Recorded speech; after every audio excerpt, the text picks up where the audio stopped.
The Road to the Kentucky Derby, presented by TwinSpires.com.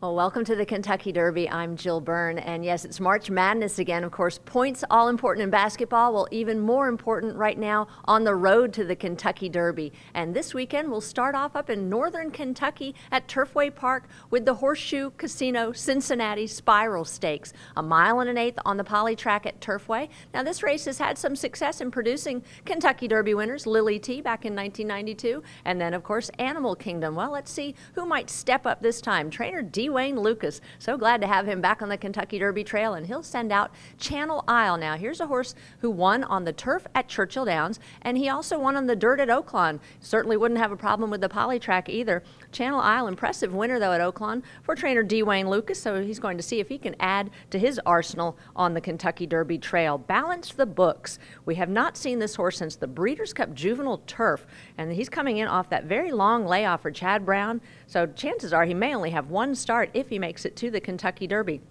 He's by Lemon Drop Kid, but done most of his running on the turf course. Trainer Ken McPeak sending in Taken by the Storm. Like Channel Isle, he has run well on the turf. He just won on the turf at Gulfstream. We'll see what he can do on the poly track.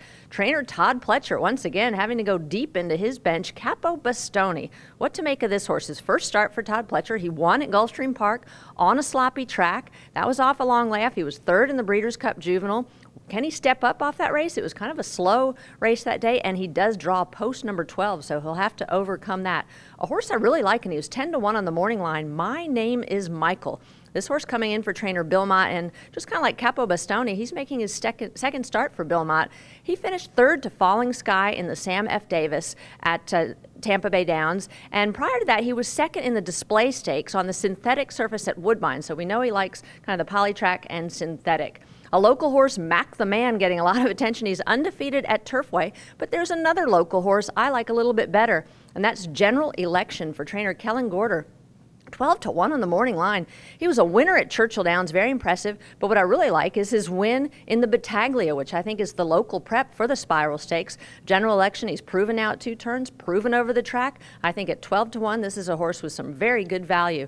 But all eyes, I believe, will be on Uncaptured. He was the winner of the Kentucky Jockey Club, and that was the last time we saw him. What a race that day to beat Frack Daddy. A strong battle all the way down the lane, and one thing we also know, he likes synthetic. He was a winner up at Woodbine. He won 3 stakes on the synthetic surface up there. So it'll be a question of whether he can be able to return to form off of that very long layoff. It is the Spiral Stakes at Turfway. You can wager on the Spiral at TwinSpires.com, the official online wagering site of the Kentucky Derby.